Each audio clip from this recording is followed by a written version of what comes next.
This is the City of Waupaca, first Tuesday of the month, City Council meeting. Good evening, everybody. Welcome.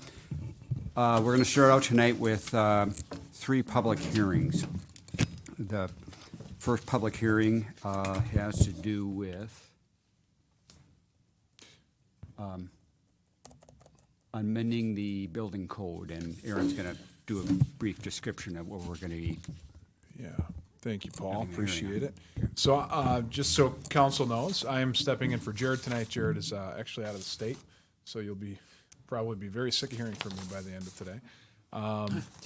This public hearing is really an administrative piece. It's the state has changed something in the building code. They've suggested that we adopt it in our ordinance, and that is simply what it is. Even if we did not adopt this, we would still be tasked with administering to the state code. So this is just that cleanup. Okay, thanks, Aaron. At this time, I will be taking testimony in favor of the subject. Any testimony in favor of the subject? If there is, please step to the podium, give your name and address, and limit your comments to 3 minutes or less. Any testimony in favor? Okay, hearing none, be looking for testimony in opposition to the subject. Same parameters.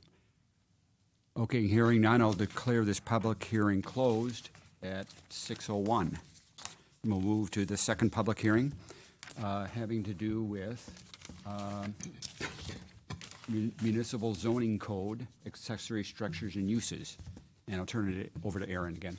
All right, thanks again, Paul. This one is in relation to, this will be a first reading tonight, but this is in relation to, hold on, I'm going to make sure I have this right.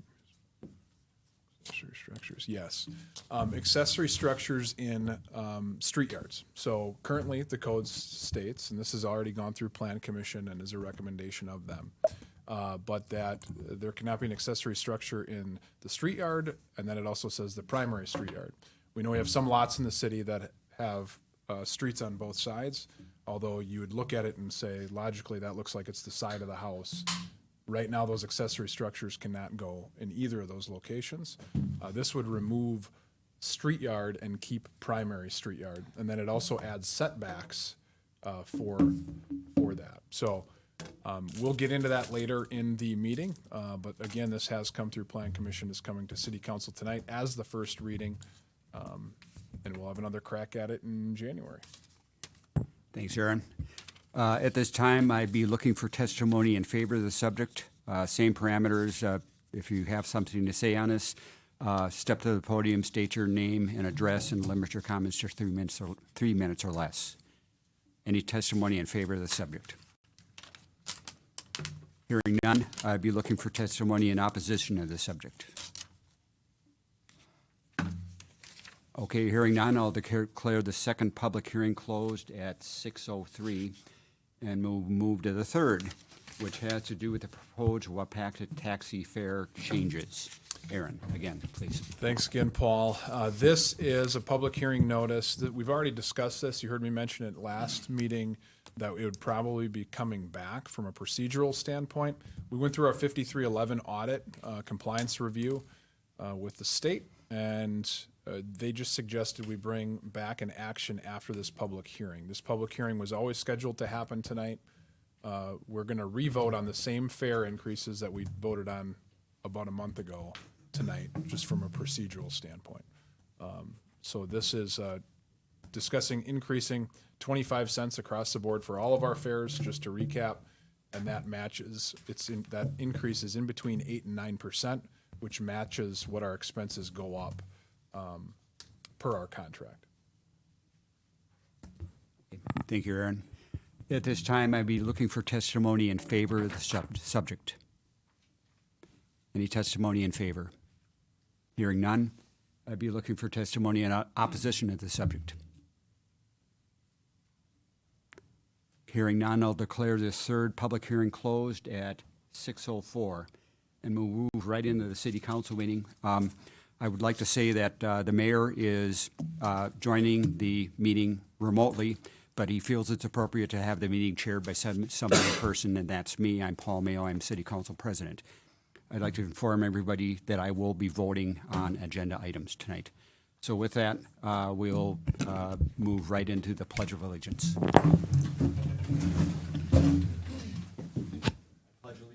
To the flag of the United States of America, and to the republic for which it stands, one nation, under God, indivisible, with liberty and justice for all. All right. Thank you. Sandy, would you read the opening meeting statement, please? This meeting and all meetings of the Common Council are open to the public. Proper notice has been posted and given to the media in accordance with Wisconsin state statutes, so the citizens may be aware of the time, place, and agenda of this meeting. Thank you, and would you please take roll? Brian Smith, Here. Colin Dykstra, Here. Lori Chestnut, Here. Paul Hagan, Here. Henry Veliker, Here. Scott Perchatsky, Here. Dave Peterson, Here. Paul Mayo, Here. Dimitri Martin, Here. and Eric Olson. Here. 9 present, we have a quorum. Okay, and as we usually do, Sandy, would you start out introducing yourself as a staff member? I'm Sandy Stibbs, the city clerk. Aaron Jensen, City Administrator. Eric Bailey, Library Director. Stephanie Reif, Assistant Finance Director. Laura Colbert, Parks and Rec Director. Brian Hosell, Chief of Police. Okay, we have Josh tonight, too. And Josh is in the other room with the video equipment. Okay. Next up, we have approval of the consent agenda. The consent agenda is a bunch of items grouped all into one category that we approve with one vote. If there's anything on the consent agenda that some staff members or council would like taken off, we can deal with that separately later in the meeting. Now is the time. If not, I'd be looking for a motion to approve the consent agenda. Move to approve the consent agenda. Second. Moved by Chestnut, second by Olson to approve tonight's consent agenda. All those in favor say aye. Aye. Opposed, no. Motion carries. All right, we will then move into non-agenda items and announcements. And first up, we have a proclamation for Tajikistan. And I will turn it over to Henry Veliker right now. Thank you, Council President. I'm sorry, back up. We need to approve the regular agenda. I apologize. Move to approve the regular agenda. Second. Moved by Chestnut, second by Hagan to approve the regular agenda.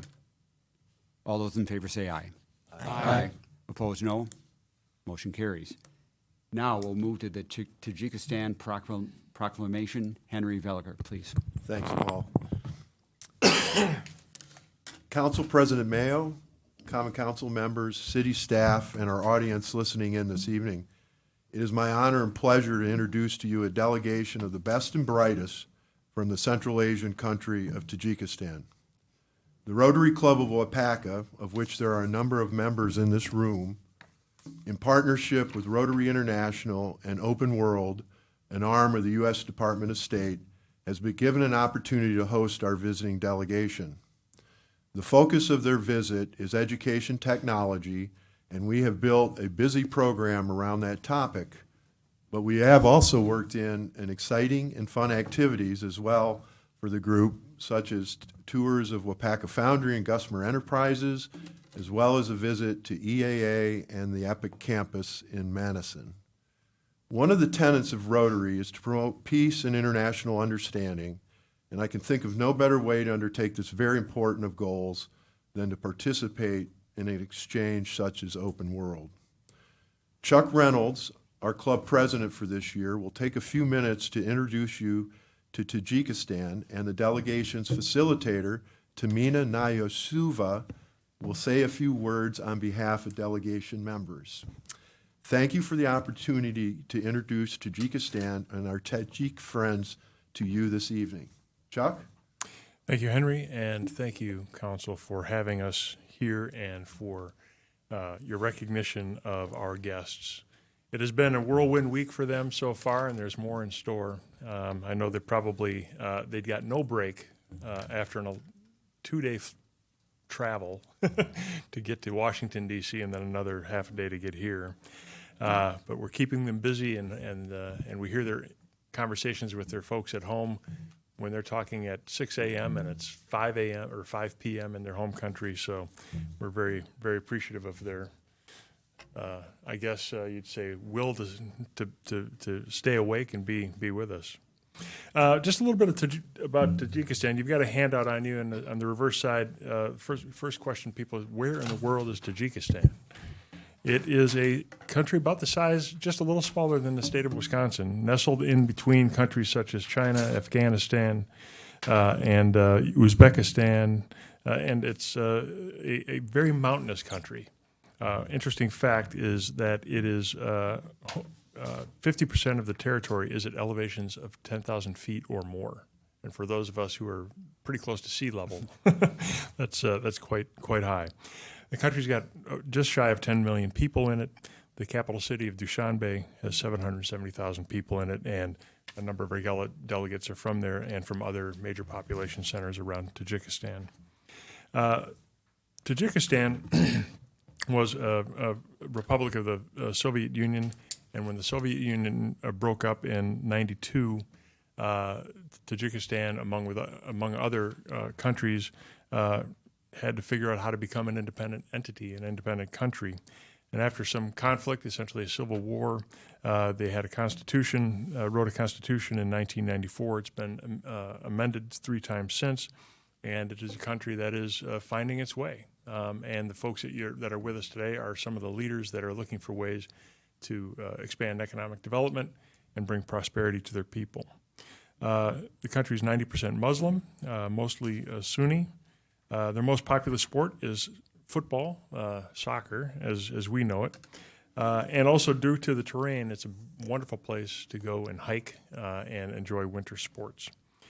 So with that, hopefully you know a little bit more about the country from which these folks are from. And I'm going to now ask for Tamhina to say a few words.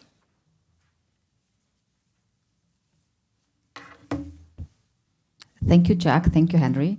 Thank you, everybody. Good evening, everyone. My name is Tahmina Niyazova, and I'm from Tajikistan, working at the U.S. Embassy Dushanbe, which is the capital of Tajikistan. And I'm here with my colleagues from educational universities and entities. So we have from different, 4 delegates from 4 different regions of Tajikistan, from northern, from east, from west, and from south. So as it was mentioned, we are here for the educational technology, and we for the last 3 days or maybe 4 days. Because of the time difference, we sometimes forget what day is it today. So it was actually a very long trip to come here. It was about 30 hours, if to count the layovers. And it was a very long flight from Dushanbe to Kazakhstan, and from Kazakhstan to Frankfurt, and from Frankfurt to DC. We stayed 2 days in DC. We had a very good presentation there about the program and about the Open World program, which is the U.S. exchange program, which is the State Department U.S. exchange program. So the second day was the tour of DC. We saw a little bit of DC, and then we traveled to Wisconsin. We arrived in Wisconsin on December 2nd. So since December 2nd, we are here, and we are here with our host. We are very welcoming, host families, sharing our experiences, sharing our not even professional experiences, but also the culture and mutual understanding. So which is very important. And we are since then we visited. Library, Brooks Farm, and we were at the Payne Arts Center. So our program is very intensive.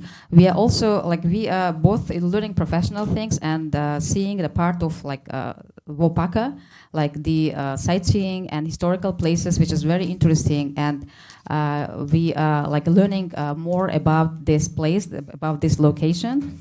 And so tomorrow it will be again another long day.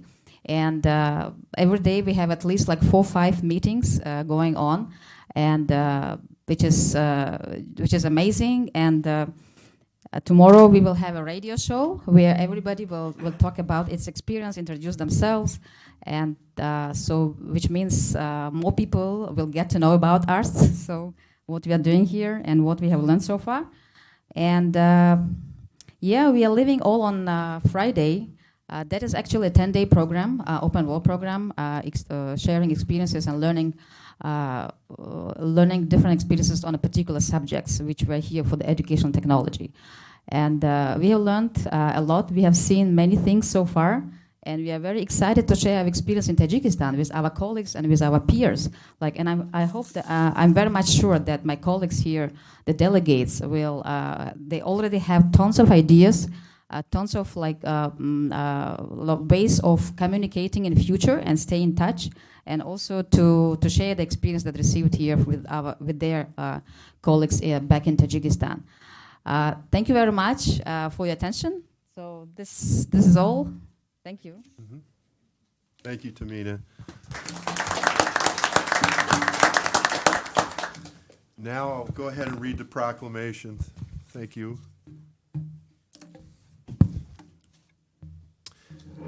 Whereas Rotary International and the Rotary Club of Waupaca support the promotion of peace and international understanding, and whereas the Congressional Office for International Leadership has created the Open World Initiative through funding provided by the United States Congress, and whereas the Congressional Office for International Leadership has awarded a grant to Rotary International for the purposes of providing opportunities for delegates from other countries to visit and learn from their American host, and whereas the Rotary Club of Waupaca has petitioned the Congressional Office for International Leadership Open World Program for an opportunity to be a host community, and whereas the Rotary Club of Waupaca has been successful in its outreach and will be hosting a 5-person delegation from Tajikistan in Waupaca from December 2nd through December 10, 2022.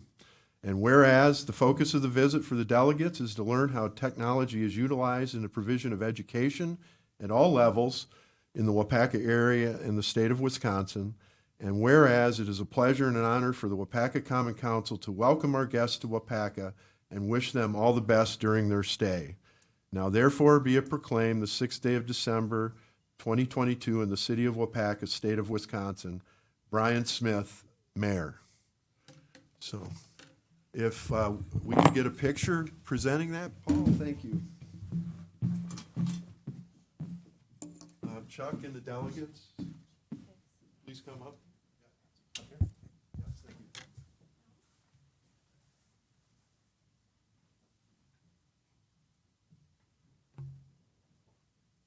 Hey guys, look pretty. You've been doing it all.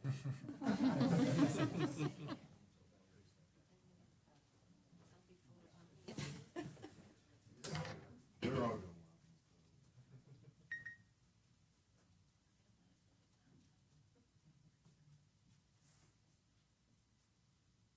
Navruz, our interpreter. He's from Omaha, Nebraska. He is not a delegation member, but he has been very helpful through the stay.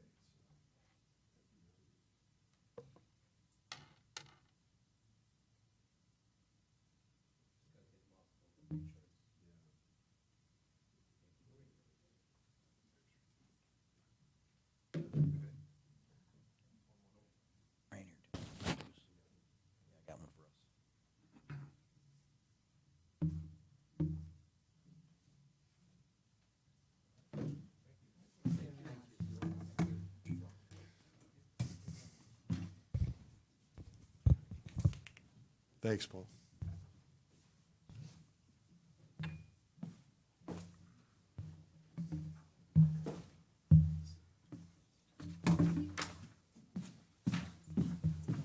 Thank you. Here goes your audience. Off to the next program.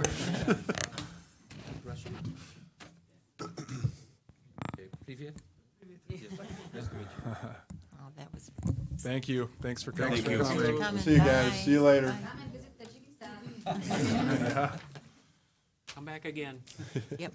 Okay, next we have a presentation of a certificate of appreciation to Brett Rodens for 15 years service to the city. Is Brett here? Okay, I didn't think so. So, Chief, would you like to make sure he gets this. Oh, okay, cool. Thank you.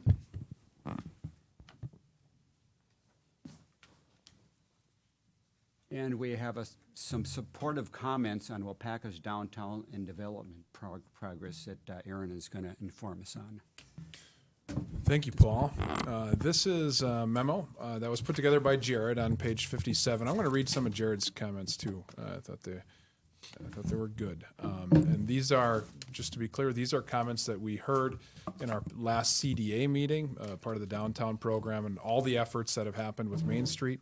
This is Jared speaking. City Council, I wanted to inform you of some really great comments that were made about the city of Waupaca, its downtown, and its recent development progress in our past community development meeting. I think it's a huge congratulations and thank you is in order for all elected officials, city staff, and city residents. It's a team effort and a monumental task to enhance a community as Waupaca has.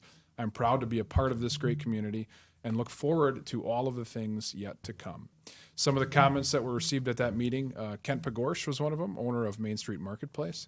People come into the store all the time and say your town looks like a Hallmark movie. Tim Drake, he's the owner of Northern Kitchen and Lucky Tree and Northern Home. I hear from people that have been coming here for years how awesome the city looks. Bob Telfer, owner of Firefly Building, we have seen firsthand how the downtown development has really progressed. Starting every week, Thursday and Friday and Saturday, the whole downtown is just bustling with people I've never met before. So this little downtown improvements are awesome. This downtown Waupaca today reminds me of Old Town Waupaca when I was a kid. 4th of July, the whole Main Street was just crazy with all of the parades and people. It's just awesome. Waupaca is back to its original excitement that we had before, even better. And that concludes the comments. So. All right. Thanks, Aaron. We have no unfinished business and our new business. Perhaps we should notify Hallmark. Maybe they could make a movie here. There you go. Yeah, maybe. Do you have a contact, Colin? Not yet, but maybe we can work on it. All right. Yes. Thank you. Next up, we have public input. Public input is for non-agenda items. It's anybody in the audience or staff or council has any public input, state your name and address and limit your comments to 3 minutes or less. Dimitri. Hi. Yeah, I'd like to share some comments. Maybe this is what Lori was going to share as well. But I got an email from a Joni Radley concerning her in-laws who live in Waupaca on Mead Drive, which if you don't know where that's at, if you go south by McDonald's on Western, it ends in a little subdivision back there. Anyway, here's what she sent. My in-laws, Paul and Connie Radley, live at 913 Mead Drive in a duplex in the subdivision down the road past the new Little Wolf Auto Center. During the past month, there's been a bear that comes in at night in their neighborhood and comes up onto their porch and attempts to get into their grill, etc. It apparently has taken the garbage from the bin left out by their neighbors and has attempted to get into their neighbors' houses by beating on the garages and the windows. It has also led to many of them being nervous at night and unable to sleep much. Some of the residents have pets and can no longer take them out after dark to do their business for fear of the bear being around. My mother-in-law has said that one of the neighbors called the local game warden and was told that there is nothing that they can do because it's a nuisance bear. I would think that when the residents of the neighborhood are now feeling threatened, that it is more than a nuisance. Thanks, Joni Radley. So I had a conversation with her, and I had asked her if she could provide some sort of proof that it indeed was a bear versus, some other animal.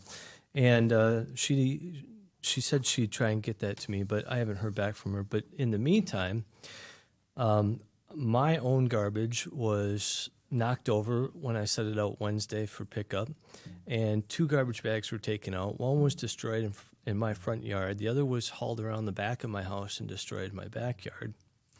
And then I was speaking with one of my neighbors, and he took a picture of a bear footprint in the snow in his backyard. And his name is Troy Penny. He lives on 857 Sunridge Drive. And this photo was taken November 21st. And I can pass it around for the council members to take a look at. Anyway, I just wanted to, oh, and also on my Facebook page, I posted a video that he shared with me of a bear walking on one of the condos at the end of Sunridge Court.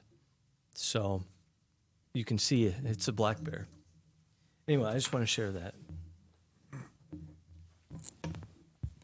Thanks, Dimitri. Lori, did you have a comment? Yes, I do have a different one, but I did forward some stuff to Aaron on that also. So I think this weekend was a Yuletide walk, and it was just wonderful. But I think I saw a side of Waupaca that I know is just always around and always here.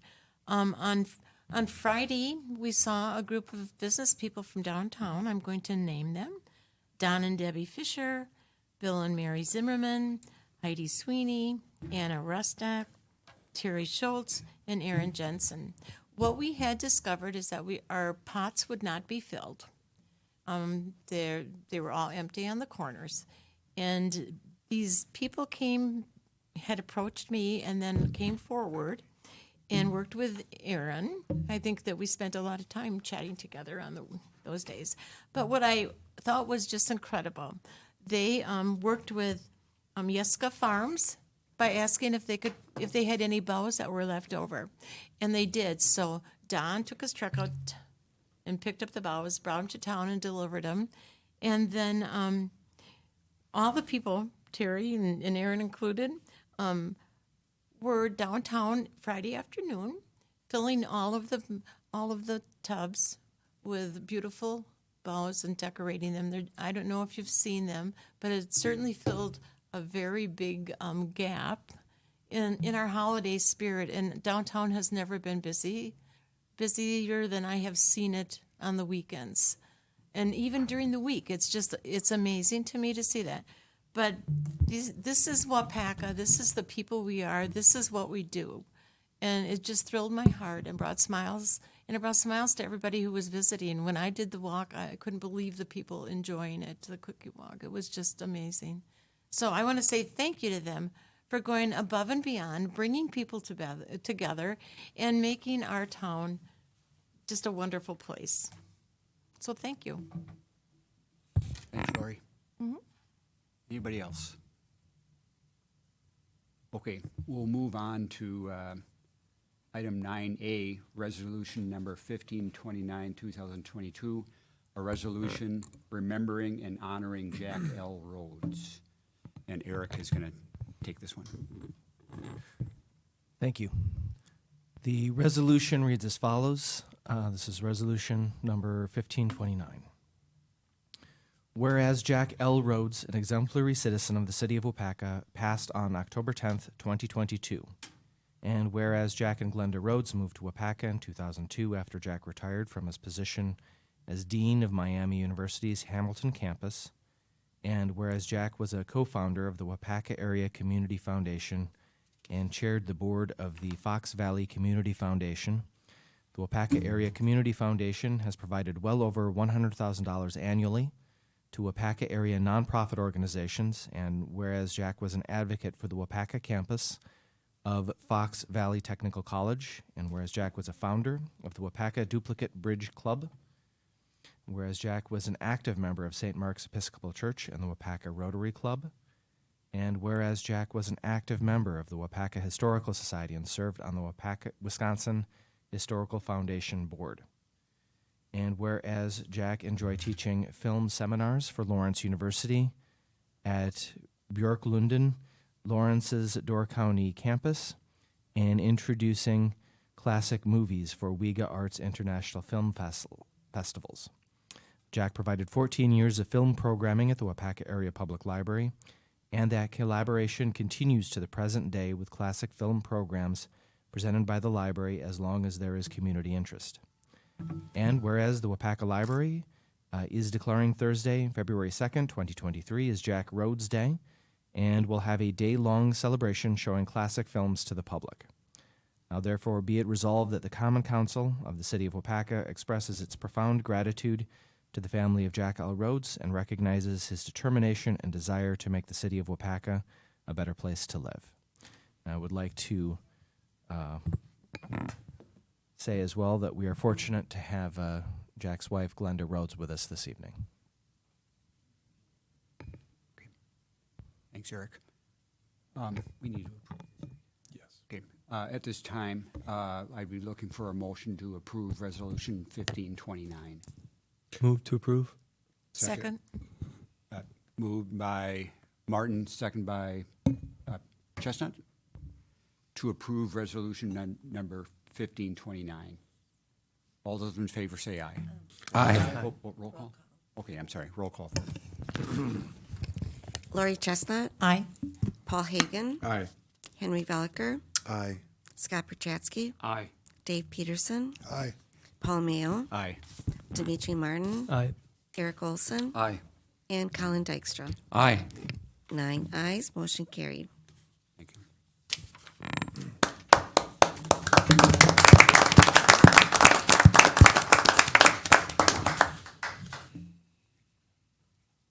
All right, next item is the taxi fare increase.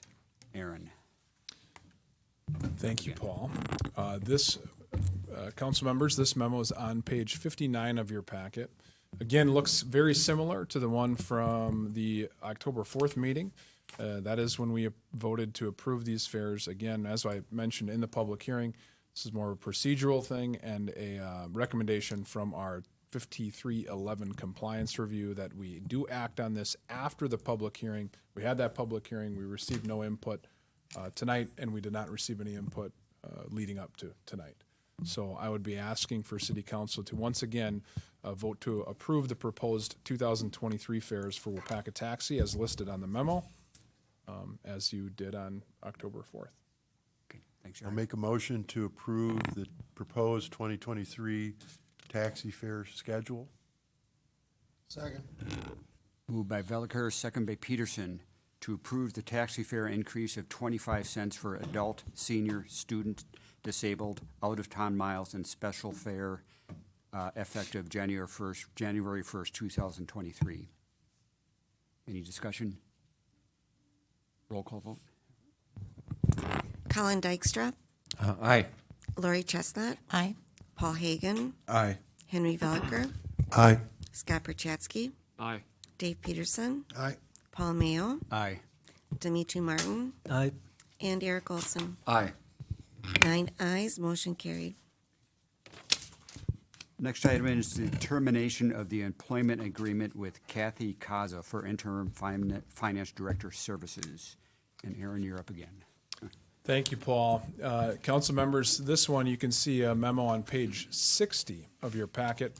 And I have one memo to accompany 3 items. We have 3 different agenda items. I'm going to talk about them all at once right now because they all are in relation to each other. The first one, as Paul said, is terminating the agreement with Kathy Kaza as the interim finance director.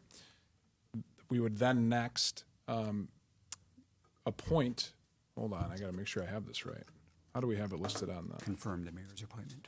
Confirm the mayor's appointment, yep, of Stephanie Reif to the position of finance director and city treasurer. And then after that, we would be looking to approve an agreement for on-call services with Kathy Kaza through April 1st, 2023. So that is where we're headed. A little bit of explanation as a little bit of background as to why we're headed there.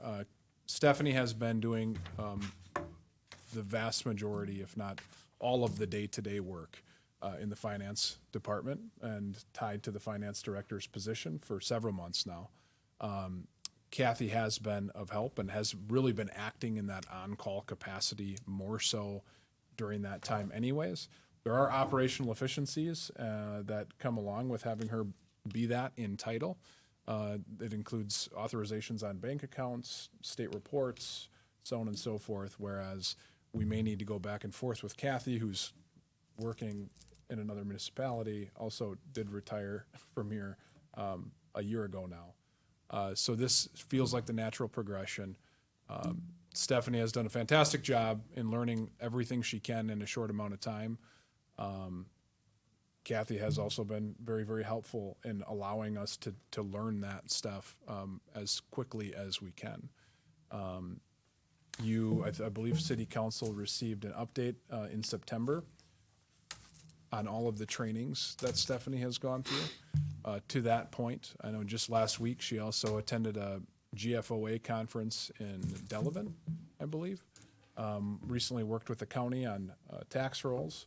So that was her first time doing that. They were super helpful. Stephanie learned a bunch there.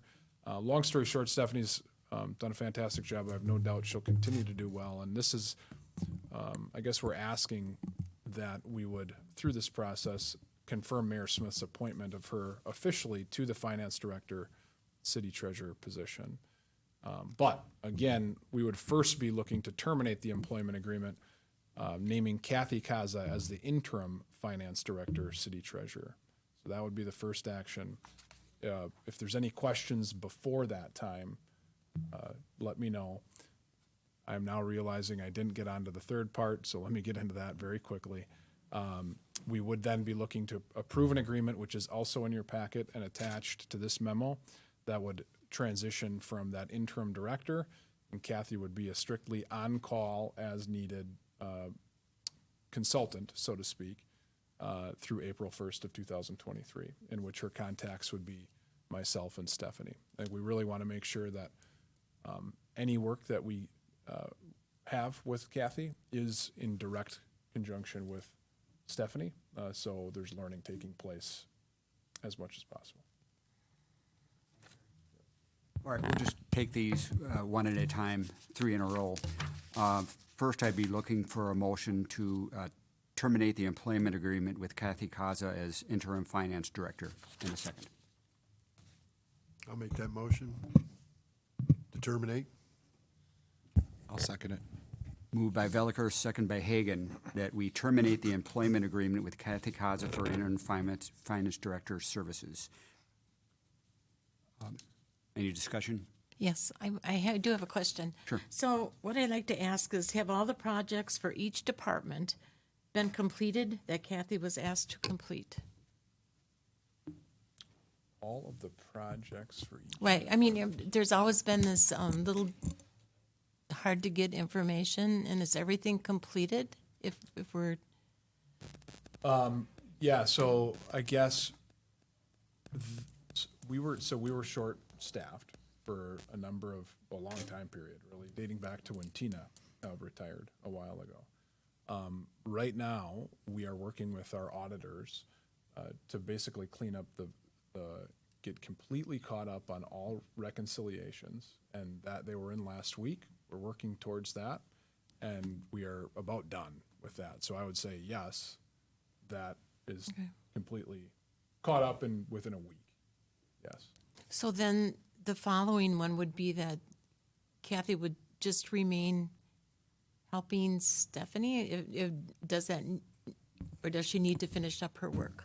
No, it's completely caught up from that standpoint. Everything from here on would be a request from either me or Stephanie for specific work tied to that department, where she would assist with. Does that help? I guess, yeah. All right, any other discussion? Okay, Sandy, you'll call the roll. Eric Olson, Aye. Dimitri Martin, Aye. Paul Mayo, Aye. Dave Peterson, Aye. Scott Perchatsky, Aye. Henry Veliker, Aye. Paul Hagan, Aye. Lori Chestnut, Aye. and Colin Dykstra. Aye. 9 ayes, motion carried. Okay, the second part of this is we need to confirm the mayor's official appointment of Stephanie Reif as finance director, city treasurer. A motion to confirm the mayor's appointment of Stephanie Reif as the finance director. Second. Moved by Dykstra, second by Olson, to confirm Mayor Smith's appointment of Stephanie Reif as finance director, city treasurer. Any discussion? Mr. President? Yes, Henry. I can't think of a better person for Stephanie to have as a mentor. known Kathy a little while. She's obviously got a great grasp of her specialty. She brought some discipline to the city over her tenure here. And my guess is her, I think maybe where Lori's reticence might be coming from, or her comments, is that how much are we going to use her maybe in the future? And I don't know that that's going to be really needed, but it's still, until Stephanie goes through a few cycles, she's probably, it's going to be a nice person to lean on when if she needs it, you know. So I think Stephanie's ready to move into that position and assume the role, and feel like she's got command of the position and to move the way she'd like to see her department move. Thanks, Henry. Anybody else? Okay, Sandy, I'll call the roll. Dimitri Martin. Aye. Henry Velker. Aye. Eric Olson. Aye. Lori Chestnut. Aye. Paul Hagan. Aye. Dave Peterson. Aye. Scott Perchatsky. Aye. Colin Dykstra. Aye. And Paul Mayo. Aye. 9 ayes, motion carried. Okay, the last part of this is approving an on-call agreement with Kathy Kaza through April 1st of 2023 at a rate of $60 per hour. Need a motion and a second to approve. A motion to approve the agreement with Kathy Kaza. Second. Moved by Dykstra, second by Hagan, that we approve the meeting, approve the entering into an on-call consultant agreement with Kathy Kaza through April 1st, 2023 at a rate of $60 per hour. Any discussion? Lori? The $60 an hour, why did that change? To cover costs associated with insurance when you're not an employee anymore. She suggested $3 more an hour. She was at 57 under the old Right. agreement. So that was well worth it to us. For comparison, we have other contracts for these types of services that are $150 an hour. And those individuals don't know our systems like Kathy. So pretty good price we feel like we're getting. Sounds good. Good deal. Dave? I don't anticipate it, but should something come up after April 1st, we could renew another agreement? Is that kind of the idea here, or we just flat saying that's it at April 1st? So I think council would have that option, or staff would have that option to bring that forward. You know, I think at this point, you know, like I said, Kathy's helped us for a long time. She retired officially in December of last year. And we feel like that will bring us through a full cycle, as was mentioned by Henry. And Stephanie will have seen everything as far as processes goes at that point. And we're thinking that we'll feel very comfortable moving on after that. Okay, that's fine. I But just that wanted to cover opportunity that was- just in case. Good. Any other discussion? Okay, Sandy will call the roll. Paul Hagan. Aye. Scott Perchatsky. Aye. Paul Mayo. Aye. Eric Olson. Aye. Colin Dykstra. Aye. Lori Chestnut. Aye. Dave Peterson. Aye. Henry Velker. Aye. And Dimitri Martin. Aye. 9 ayes, motion carried. Okay, item F, and Aaron, this is Aaron again. Sorry, Aaron. Vacation policy revisions. All right, thank you again, Paul. This memo starts on page 66. A little bit of background. So over the past couple months, we've been engaged as staff in some internal discussions about revising our vacation policy. As we work through the budget process and we look to see what we can do for employee retention, this is one that came up as far as there was an opportunity to review this, potentially make changes without having a financial impact. And that's the exercise we went through. There was a number of different versions, and we ended on this one as we continued to collect feedback and take a look and try to improve it to the level that we expected.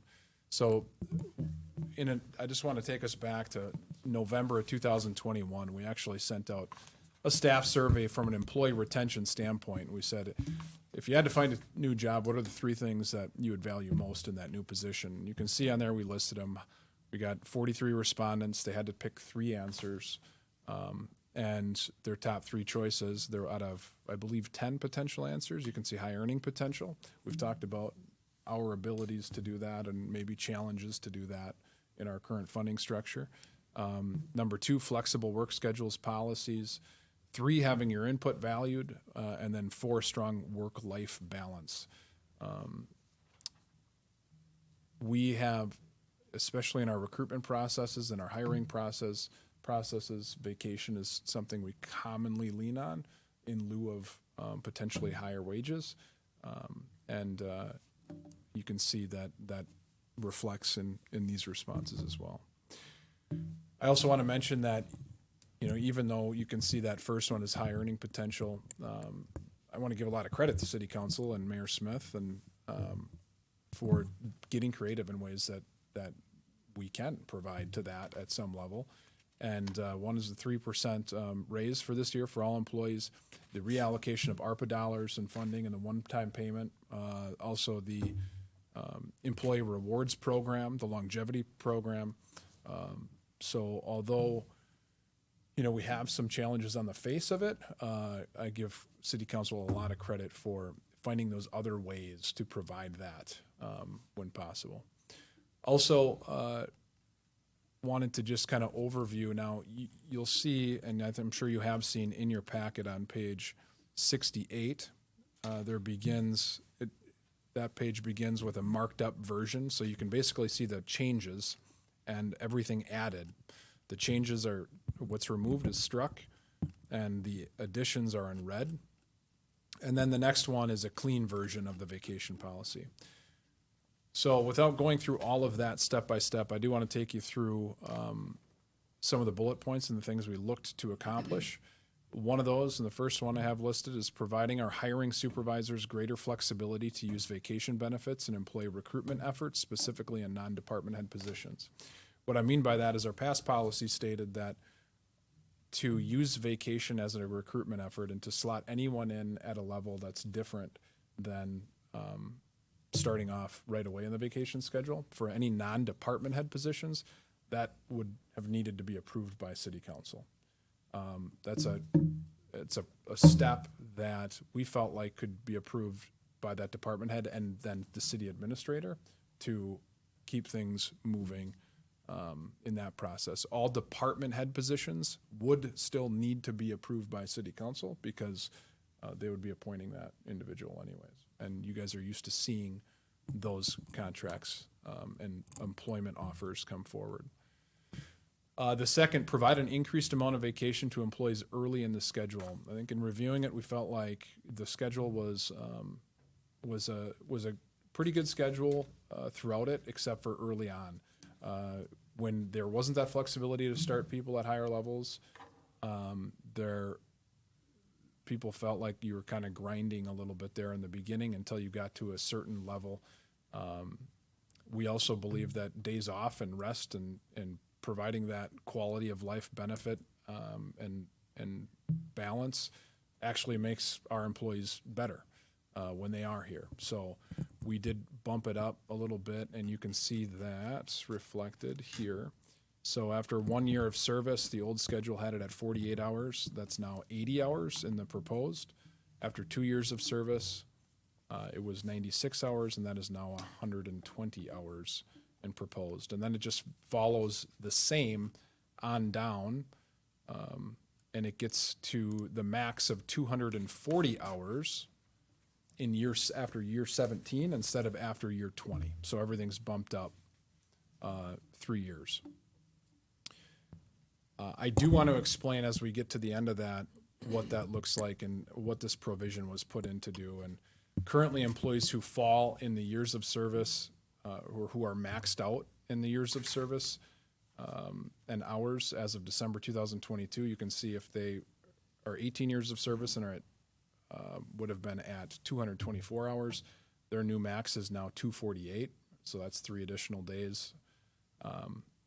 19 years of service, their max is now 256. 20 years of service, their max is now 264.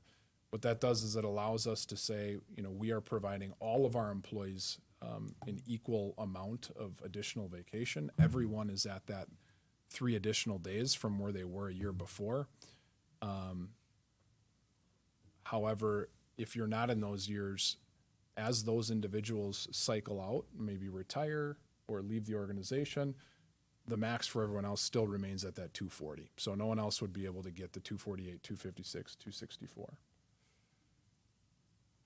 All right, let's go back up.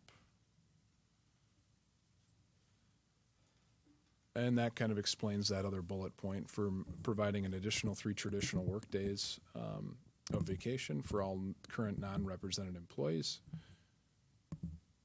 Also, this would be a shift that our department heads unanimously felt would help operations, shift employees from being awarded vacation on a calendar year basis to an anniversary basis. And our department heads and the middle management that we heard from all reacted positively to this, as it staggers anniversary, or it staggers when vacation's awarded and then expires, meaning that there's a general consensus that less people will be trying to take a lot of their vacation at the end of November and December. And that was why that was looked at as more favorable. Now, that is can be a little complicated on how to do that, to go from the annual to the anniversary year. The way that we're planning on doing it is we would let's just take July 1, because it's halfway through the year. If your anniversary date was July 1, you get the prorated amount in the old schedule through July 1 and your anniversary date. So let's just say for ease, you had 20 days of vacation. You would then get 10 days of vacation through July 1. And then on your anniversary date, you would kick into the new schedule. And now you're on that new year with your years of service in that. I do have some examples of how that would be handled, and that's written in the new and the marked up policy, the clean and the marked up policy. There's also a provision in here that speaks to regular part-time employees. And this is some feedback we did receive from department heads who lean heavily on regular part-time employees, wanted to provide a benefit and recognize that they do contribute a lot to those departments. We do have qualifiers, and the big one is saying that those individuals would have to work a minimum of 1,200 hours per year. Currently, this is about 5 to 6 employees in our organization. When I say 5 to 6, there's one I know that would hover right around that time period. Also, we have a separate in our current policy, as you see in the marked up version, law enforcement supervisors. We're on a different schedule. Law enforcement supervisors are non-reps, they're not a part of the union. They would be brought in and just treated as all other non-reps as a part of the schedule. So that would kind of clean it up, make things a little less confusing, and a little more equitable that way. So that is, I'm just going to go through this. I want to make sure I hit everything, and I did not. I also want to note, I consistently get requests as a city administrator to approve more if someone has a lot of vacation. Let's say they were maxed out, and we have weird years where that department had a big project and they just couldn't take all their vacation, or COVID was one in which there was some strange stuff and workloads going on. And let's say they have 10 hours left. Can we carry over 50 hours instead of 40? I don't like providing those exceptions to policies. To me, the requests that I've received, and when I compare it to what I see in other municipalities, there's a lot of other municipalities that I see also allow 60 hours of carryover. 60 seemed like an amount where that would cover most of the requests that I've got. And it would also allow for consistency and say, okay, that is what it is. There's not going to be exceptions past that. Let's see. PTO. You'll see red on page 71, you'll see a section in red that reads, employees with less than 1 year of full-time work history must successfully complete the probationary period in order to be eligible to take their prorated vacation. Employees with at least 1 year of prior full-time work history will be eligible for prorated vacation upon their hired date. Some of the thought here is, as we talk about bringing people in from other organizations, whether it be municipalities or elsewhere, and recognizing their years of work there and sliding them in our schedule at that level, we're looking at someone with a work history that's proven that they can show up to work and get the job done. If we have someone that does not have previous full-time work history to lean back on, we're not quite sure, and we don't have references to check, we don't have a work history to check to say that they're capable of doing that. So show us you're capable of doing that first, before we grant that additional vacation. So that's what that's looking to accomplish. And I believe that is about all, well, just above that, the last thing, you will mention the words in a municipality crossed out. So the previous policy did state that prior years of service could be recognized, but those years of service per the policy would have had to be experienced in a municipality. We've had recent hires in which we have hired who we feel are very, very good positions that were not from municipalities. I think the way the employment market has changed, that flexibility provides us the ability to get those people and provide some vacation when we may not have been able to otherwise. I would be happy to answer any questions. You'll see that I do have in my recommendation is that we are asking that City Council considers to approve this vacation policy as presented. So, but again, if you have questions, I'm happy to answer.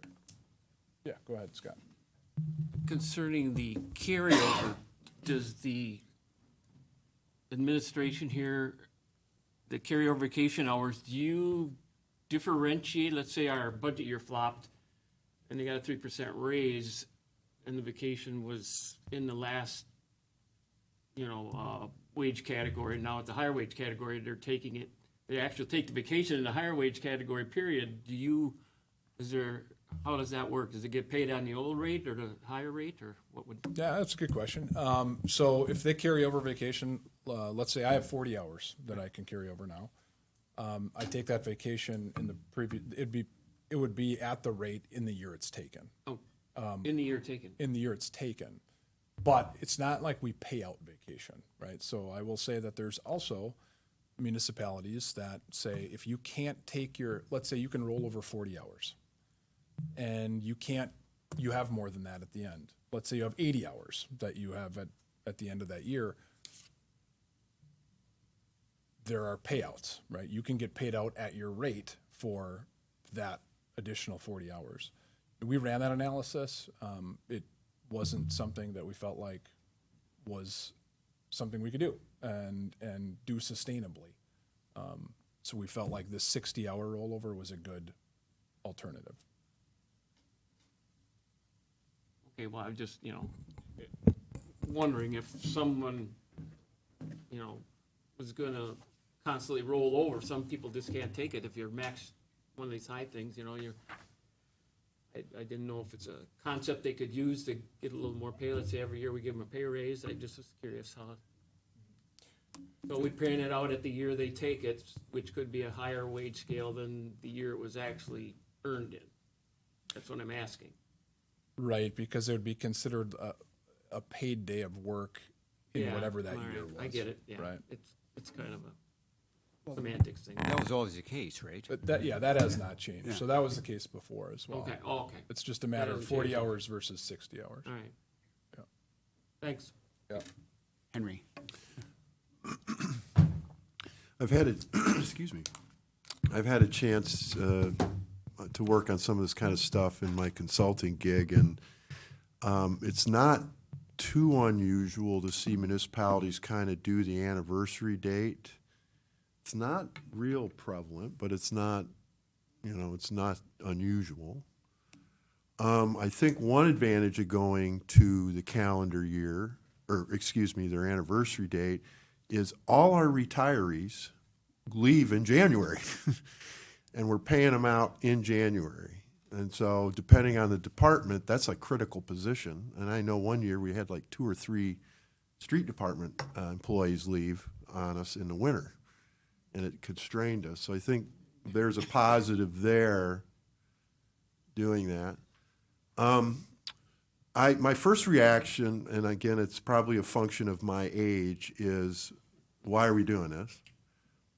But I think the other thing too is why not do it and consider it, because we've got a younger staff. They've actually have jawed about it. There seems to be broad consensus to do it. And I think we got to give the tools to our team to get the best people we can get. And I think if I would roll the clock ahead 2 years from now, and we're in a 10% inflation environment, and we can only give 3% wages, we can say that we tried to do all we could do for a total compensation for our people. So I'd like to think strategically about this, because I think one day in the future we might have to set ourselves up for that kind of discussion. Hope we don't have 10% inflation in 2 years. Well, I know we don't want that world, Right. but who knows where we're going to be. And we just have limited resources. And if it helps with the staffing requirements, yeah. Okay, thanks, Henry. Anybody else have a question or comment? Okay, I'd be looking for a motion to approve the vacation policy revisions. I'll make that motion. Second. Moved by Veliker, second by Martin, that we approve the vacation policy revisions as presented. Any more discussion? Sandy will call the roll. Lori Chestnut, Aye. Paul Hagan, Aye. Henry Veliker, Aye. Scott Buchatsky, Aye. Dave Peterson, Aye. Paul Mayo, Aye. Dimitri Martin, Aye. Eric Olson, Aye. and Colin Dykstra. Aye. Aye, excuse me. 9 ayes, motion carried. Thanks, Sandy. Next up, we have the first reading of ordinance number 22-2022, and amendment to chapter 14.06, parent 2, construction buildings, Wisconsin Uniform Dwelling Code adopted, and chapter 14.12, application of state codes. Aaron. Thank you, Paul. Page 77 on your packet, council members, and as I referred to in the public hearing, this is being suggested by the state for all municipalities to adopt this portion of the state building code. Really a formality and an administrative piece. This is the first reading. If there's any specific questions on this, Jared would be a great person to talk to. However, I'm not sure we have much of a choice here, so. It's the first reading. This will come back next council meeting. Move to approve? No, it's a first reading. Oh, sorry. Yep. Yeah. Next, we have the first reading of ordinance number 23-2022, amendment to chapters 17.205, accessory structures and use. Aaron again. All right, thanks again, Paul. This one is on page 79 of your packet, and again, this is for accessory structures prohibited in the primary street yard, and that differs from both the primary street yard and the street yard. As you can see on page 80, street yard is struck out. And because of that, we do have some added language for secondary street yard, 20 feet. You can see all of the red in the documents on page 80. This was discussed at Plan Commission, as I mentioned before. We do have multiple instances in which we have somebody on a road that's bordered by two roads. I'll just think of an example, maybe Tioga Street or Brown Street off of Main Street, in which they have kind of that side street and also Main Street. Actually, that's an interesting example. That's 3 on that because of Washington on the back end. But city lots, as we know, are tight in a lot of areas, smaller in square footage, and there are a lot of requests to maybe put up something that could be tasteful, meet the zoning code in other aspects, but doesn't because they're hurt by the fact that they have 2 street yards, limiting that property. So this is something Jared brought forward as a discussion. Plan Commission supported getting it to this level. Again, this is a first reading, so we wouldn't be acting on this tonight, but that's a summary of the discussion. Okay. Any questions? Dimitri? What is the setback for a primary structure from a street? I don't know, but off the top of my head, but I could absolutely get that for you. I could look it up really quick. I guess my thought being that I don't know that we'd want to give a setback that's any less than what would be required for the primary. I just think that might be a little unusual to have sheds and stuff located close to the street on one street, and when maybe a couple houses down, the house has to be 20 feet back or 30 feet back, say. I've made that note, and I will double check that. And there also may be some DOT sort of safety issues with the visibility looking around the corner. Yes. Okay. Okay, Perfect. anybody Thanks, else have any comments or questions?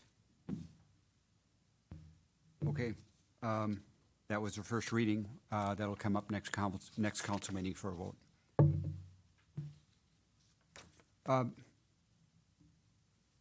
Aaron, this is your last item. 2023 managed deer hunt. Yeah, thank you, Paul. And that's good news for everyone here. This one's on page 81 of your packet, council members, and this is a memo that should look very, very familiar with some dates changed. It has been run in the past.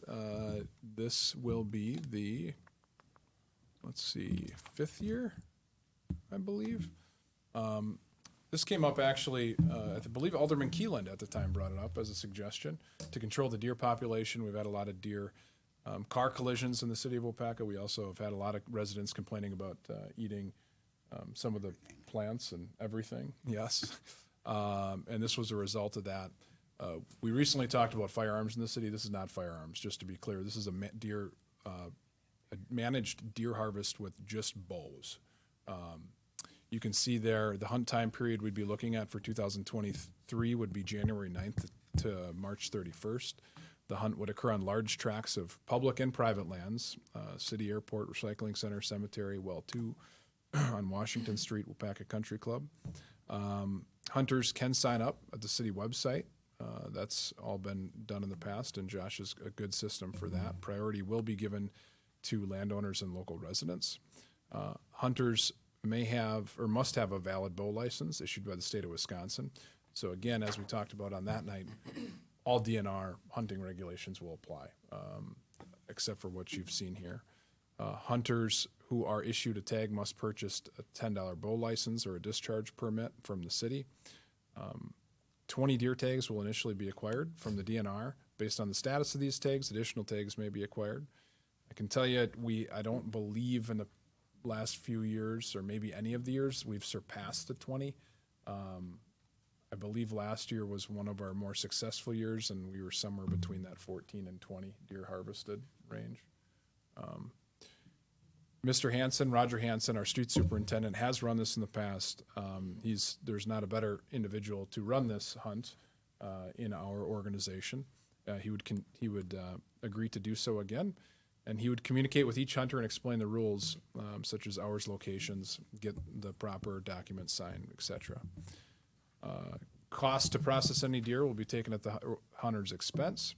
And if a hunter does not want the deer, Mr. Hansen will process it and donate it to the breadbasket here in Waupaca.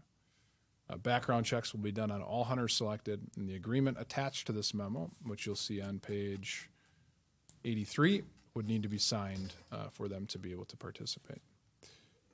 So we'd be looking for City Council to consider approving a city-managed deer harvest for 2023 with the details just explained. I'd make a motion to approve. I'll second. Okay, motion by Hagan, second by Chestnut to approve the 2023 managed deer hunt from January 9th, 2023 to March 31st, 2023 as presented. Any more discussion? Question. Sure. Aaron, is this limited to just those places listed? It's not. Those are examples. Or should That have is said examples there somewhere. misleading, yes. I was wondering if somebody in a private land, but a 5 acres somewhere, their own private land, they still have to get a bow license or go through this process. Same process, yes, and it is not limited to just those areas. Yeah, good question. Dimitri. Could this be expanded to include bear? Good question. Timely question. The DNR might No. frown on that. Yeah, I know, all I can tell you about bear hunting, I'm not a bear hunter, is that bear licenses are very, very limited because of the limited population. My guess is that it could not be, the DNR would not sign off on that, but, good check. It might be a way for people to defend themselves legally, if we're able to pass something along those lines. I will reach out to Jonathan Kaiser, and I know she did as well, the resident that reached out to you, but I will have a conversation too, because there have been, actually, this is probably the third one I've heard about in the last 12 months in the city, so I am curious myself. There was one bear behind, over my fence for overnight. Yeah, I know. Yeah. When? Yep. Yeah. All right. Yeah, I would suggest definitely talk to the DNR because there's some serious fine money if somebody's going to just kill or bait or shoot a bear.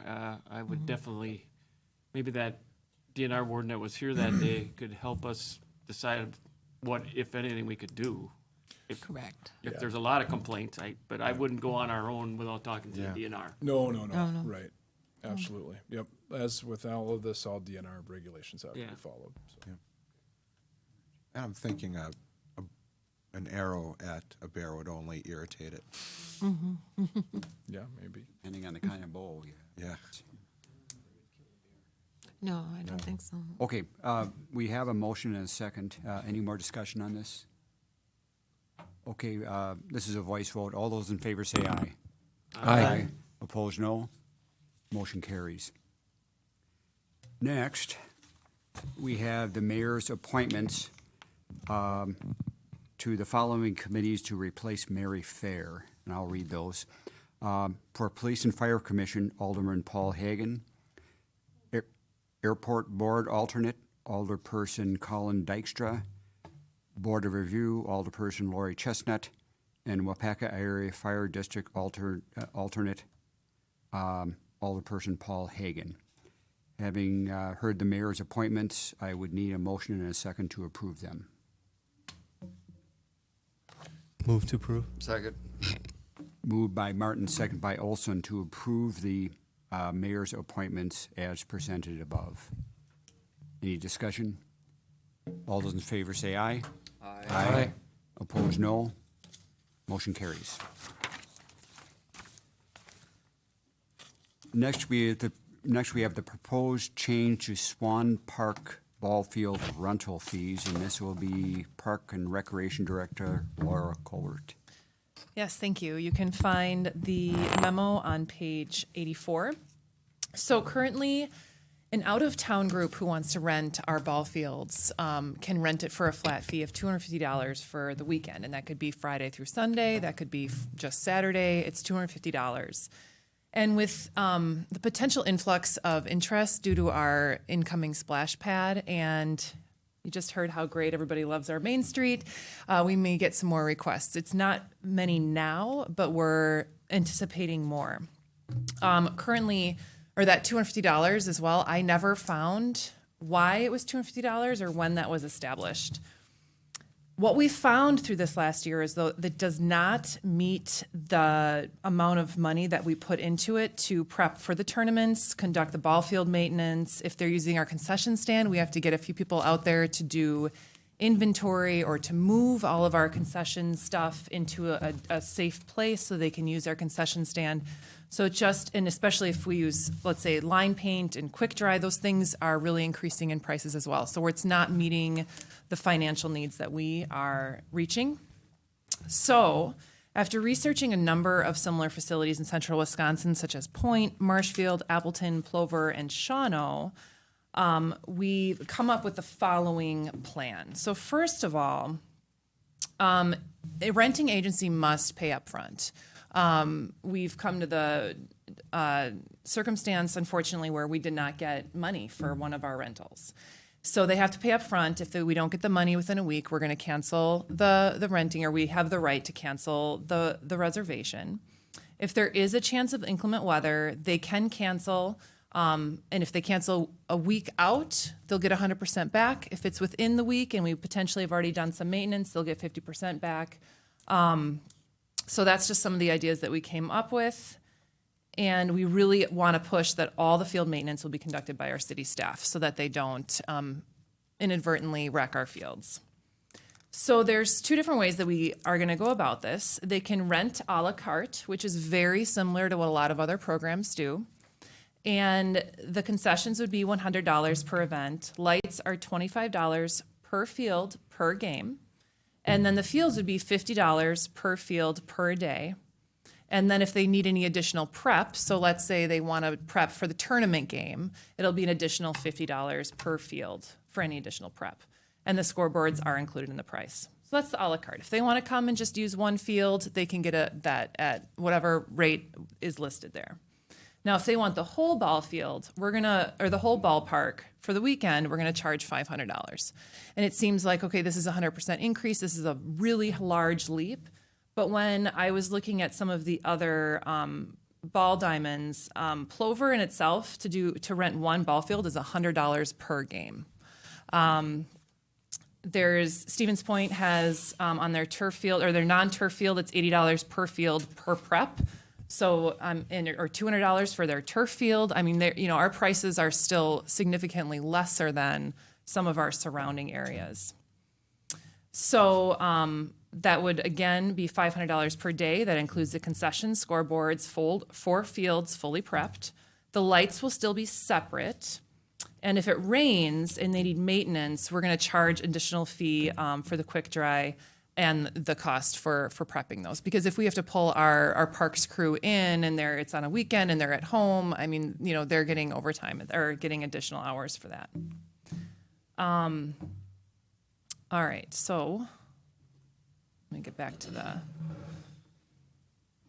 So anyways, our recommendation is to adjust the rental fees for Swan Park to offset the costs of preparation for the events. Any questions for Laura? One question. Sure, Dave. Just maybe you misspoke, Laura, but you said $500 per day. Sorry, $500 for the tournament. weekend. Yep, So for the weekend. Yep. And that could be if it's Friday, Saturday, Sunday, or just Saturday and Sunday. Yep. Just one day would still be $500. Huh? If they just went one day, they'd probably do it a la carte then. Yes, exactly. Mm-hmm. Makes sense. If when it says $100 per event, is that if the event is over the weekend or is it a day or? That would be for the weekend tournament. Just like when we took in the considerations for the non-a la carte option for the $500, it was the $100 for concessions that we took into account for the whole weekend. Okay. So the concessions would be $100 per that rental, the agency rentals time frame. Anybody else? Colin? I completely agree that if the costs are more than what we're getting for rent, we should certainly raise it. Have you contacted anybody that's rented in the past to see if they would still rent at those rates? I have not. I have not. They're not very easy to get a hold of. I have tried to contact them for other reasons. All right. Okay. I'd be looking for a motion and a second to approve the new rental fees. Move to approve. No second. Moved by Olson, second by Peterson, to approve adjusting the rental fees for Swan Park to offset the costs of the preparation for events as presented. Any more discussion? Sandy will call the roll. Dimitri Martin, Aye. Henry Veliker, Aye. Eric Olson, Aye. Lori Chestnut, Aye. Paul Hagan, Aye. Dave Peterson, Aye. Scott Perchatsky, Aye. Colin Dykstra, Aye. and Paul Mayo. Aye. 9 ayes, motion carried. Okay, next on the agenda, we have license report number 1603. These are operator license, and we need to remove one name. Yes, today Forrest Egren, the second name on the list, asked if we could pull his application. Okay. So that's all. Okay, I'd be looking for a motion and second to approve this list, minus the name mentioned. So move. Second. Moved by Chestnut, second by Hagan? Oh, Henry? Sure. Oh, okay, all right. Moved by Chestnut, second by Veliker, to approve license report number 1603, operator's license, subject to background checks and payment of any monies owed to the city. All those in favor say aye. Aye. Opposed, no. Motion carries. We have no issues or projects to discuss, and we have communications and recommendations of the mayor. Mayor? Yeah, thanks, Paul. Did a great job again tonight. Just a couple of things that I wanted to bring up, since we're not going to meet again until the first Tuesday in January. And so the plan is, and I think we'll be successful in not having to hold the second meeting in December for city council meeting. I did ask Aaron, and you guys were talking about this before when you were talking about vacation pay and so on.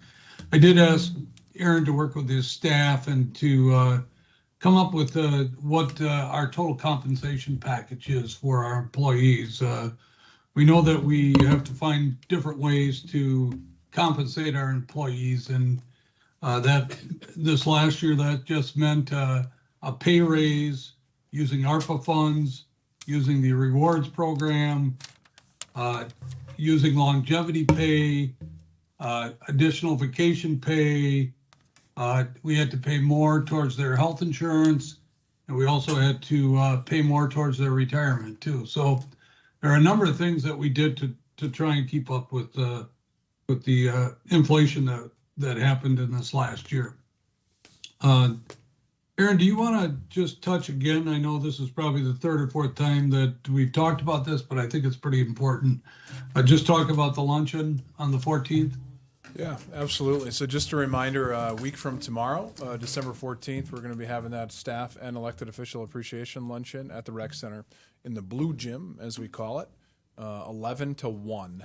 Come anytime in that time period. So we'd absolutely love to see you there. We actually even we'll have something for you for elected officials. So come if you can make it. If not, we'll get it to you some other way. No worries.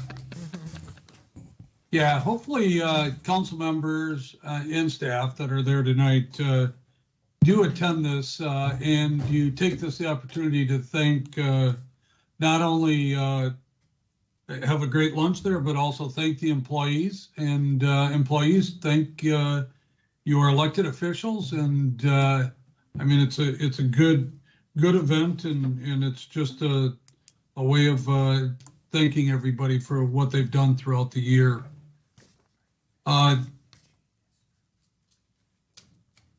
Sad to see that John Helgeson has retired, Captain John Helgeson. Of course, he deserves that retirement, and we wish him good luck in the future. Please indicate that to him for us, Brian Hosell. Don't forget to get your election papers in, your nomination papers if you haven't. For people that are listening live on Facebook, we do have one ward that is open. And what ward is that again, Sandy? It's mine, so I should remember that. It's 1, Alderman Okay. District 1. All right. So we should move forward with that. I do want to wish everybody a Merry Christmas. Hopefully Santa is good to you, and hope everything works out with your family and stuff this year. I do want to finish up with thanking somebody that has spent my right hand side with me for almost all of the city council meetings that we've had here. And she'll have to maybe explain to you all the years that she's been here too. But I'll tell you, even tonight, Paul, I bet you can, Paul Mayo, you can realize how valuable Sandy is sitting right to the right-hand side of you and making sure that you do things appropriately. Absolutely. So, Sandy, we're gonna miss you. Good luck with your retirement. Wait. You need an explanation here. Mr. Mayor, you should have seen the reaction on that side of the crowd. I must have missed an Always the email. last to know when you're on council. Yeah. So Sandy informed me right before our last council meeting of her retirement date, December 19th? 16th. 19th. We're keeping you 3 extra days. 19th's my last work day. And she did ask that we didn't share it that night. Yeah. So here we are tonight, and it is her last day. We do have something. I've been trying all meeting, Sandy, to not kick over this plant. Still upright. It's still upright. I succeeded. So, I'm glad you didn't kick it over. thank you. You were amazing. Thank you. This is pretty. Thank you. Ah. Thank There you. you go. So Sandy has been awesome to work with for me in my time here, both as this position and as a Park and Rec director. Always extremely helpful. Definitely my more organized half, that's for sure. Also, I do want to speak a little bit. We have been having some conversations with Sandy and Barb. As everyone knows, Barb's our deputy clerk. Barb, there you are. Just appeared.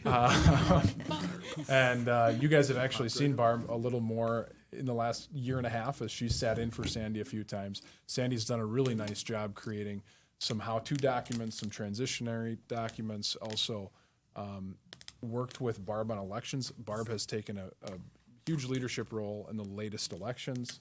She's done more council meetings lately, so we have no doubt that Barb will do a fantastic job in this gap period. So And she will. she will, yes. Well, and that's another credit to Sandy too for being able to train somebody to replace them. So Sandy, I for one, that works very closely with you, sometimes on a daily basis, but on a weekly basis, I will miss you, as the city will miss you also. Thank you. Thanks. All right. Anybody want to say anything else for the good of the meeting? Let's Go ahead, adjourn. Paul. You're making the motion, Sandy? I can't. Okay. Motion by Hagan, second by I'll second. Second by Chestnut to adjourn until our next meeting, which is Tuesday, January 3rd, subject to call. All those in favor say aye. Aye. Opposed, no. Motion carries. We're adjourned at 7:28.